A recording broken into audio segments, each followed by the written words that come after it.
Hello and welcome to History Through Question.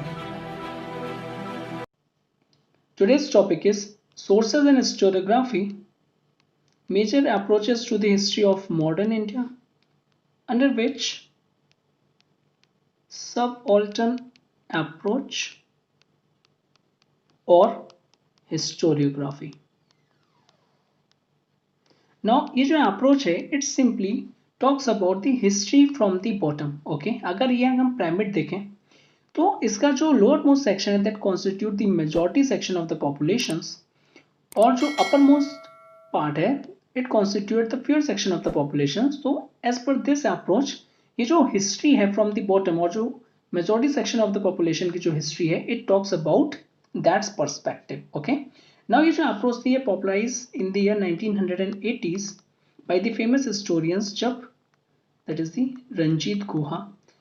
और जब उन्होंने क्रिटिसाइज करना स्टार्ट किया और बेसिकली क्रिटिक और ये क्रिटिसाइज किसका किया जो एग्जिस्टिंग हिस्टोरियोग्राफी थी एट दैट टाइम. ओके, और ये किस बेसिस पे उन्होंने क्रिटिसाइज किया. सो दे सिंपली सेज दैट जो एग्जिस्टिंग हिस्टोरियोग्राफी है वो इग्नोर कर रही है voice of the people that constitute the majority section of the society. Okay, आप उसी की वॉइस को कंसिडर नहीं कर रहे हो. Okay, so right from the beginning अगर हम देखें जो सबाल्टर्न हिस्टोरियोग्राफी है they take the position that जो एंटायर ट्रेडिशन है हमारा इंडियन हिस्टोरियोग्राफी का एट दैट टाइम वो उसका हैड एन इलिटिस्ट बेस्ड. ठीक है, elitist based that is the base और बेसिकली फ्रॉम द एवर. तो फिर से हम अगर प्राइवेट में देखें तो फ्यूअर पीपल जो हमें बता रहे हैं जो हिस्ट्री हम सिर्फ वही समझ रहे हैं और जो majority section of the population जो रियल हिस्ट्री है हम उसको इग्नोर कर रहे हैं. दैट इज वाई उन्होंने क्रिटिसाइज किया था. ओके, इस अप्रोच तभी ये उसको पॉपुलर हुआ था इन इंडिया में. जो सबऑर्डिनेट हिस्टोरियंस हैं वो कंसिडर करते हैं कि एक बेसिक कॉन्ट्रडिक्शन है इन द इंडियन सोसाइटी में. दैट इज एक बेसिक कॉन्ट्रडिक्शन है इन द इंडियन सोसाइटी में. और ये कॉन्ट्रडिक्शन क्या है और ये किसके बीच में है. नाउ ये जो कॉन्ट्रडिक्शन है ये है बिटवीन द इलीट. अब ये जो इलीट है इसमें बोथ इंडियंस इलीट आ जाएंगे और जो फॉरेनर्स थे वो भी इलीट आ जाएंगे on the one hand and the subordinate group that is the people on the other hand. Okay, and not between the colonialism on the one hand and the Indian people on the other hand जो कि existing historiography उसको consider करते थे कि ये जो basic contradiction है वो किसके बीच में है. कॉलोनियलिज्म दैट इज जो इकोनॉमिक इंटरेस्ट है ऑन दी वन हैंड और जो इंडियन पीपल्स हैं on the other hand. However अगर हम देखें ये जो सबऑर्डिनेट अप्रोच है वो अधेर नहीं करती है. किसके साथ अध्ययन नहीं करती है. It will not adhere the Marxist theory जो कि कहता था कि nature of exploitation by the nationalist movement.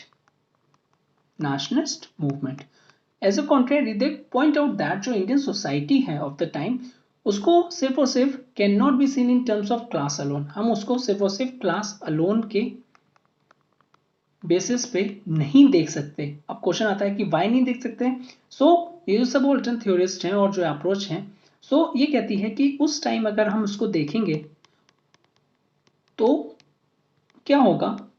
अगर हम उसको कैपिटलिज्म को हम कैसे कंसिडर कर रहे हैं कि कैपिटलिज्म जो है वो एक मैच्योर फिनोमिना है अगर हम उसको सिर्फ और सिर्फ क्लास अलोन की बेसिस पे देख रहे हैं एज ए कॉन्ट्रेर है.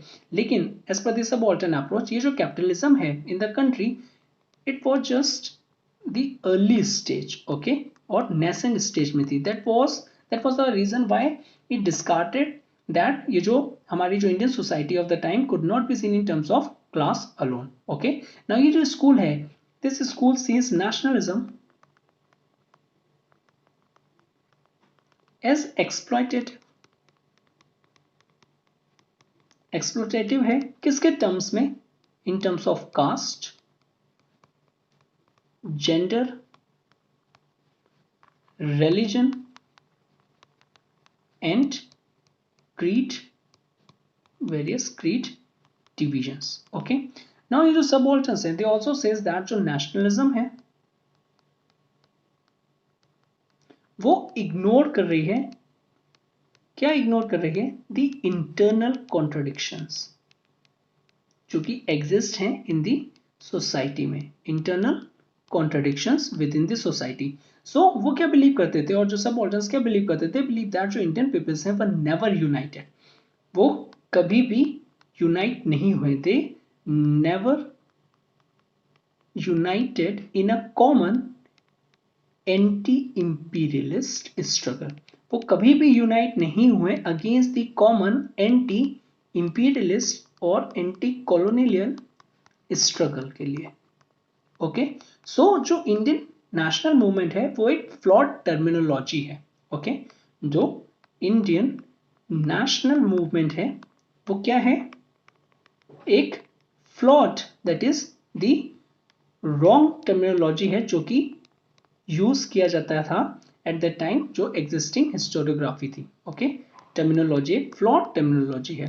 इंस्टेड वो क्या कहते थे? They assert that there were the two distinct movements और द स्ट्रीम्स. सो ये जो इंडियन नेशनल मूवमेंट है एक फ्लॉड टर्मिनोलॉजी है, और जो इंडियन पीपल थे और बेसिकली जो सोसाइटी थी वो कभी भी यूनाइट नहीं हुई थी against the common anti imperialist struggle. Okay, against this basically this is that two distinct movement चल रहे थे इन द इंडियन सोसाइटी में, टू डिस्टिंक्ट मूवमेंट एग्जिस्ट कर रहे थे in the Indian society at that time. Okay, और basically movements हो गए और स्ट्रीम्स, और ये कौन कौन से हैं? First is real, that is जो रियल एंटी इंपीरियलिस्ट स्ट्रीम थी वो किनकी थी? वो सब ऑल्टर्न्स की थी. एंड द बोगस वन और द फ्लॉड वन जो कि नेशनल मूवमेंट थे किनकी? वो इलीट थे. ठीक है, जो रियल था subaltern that is by the people, और जो बोगस वन थे वो elite that is the top. Okay, now ये जो इलीट स्ट्रीम्स थी अब इसको कौन मींस लेड कर रहा था? So it was basically led by the office leaders,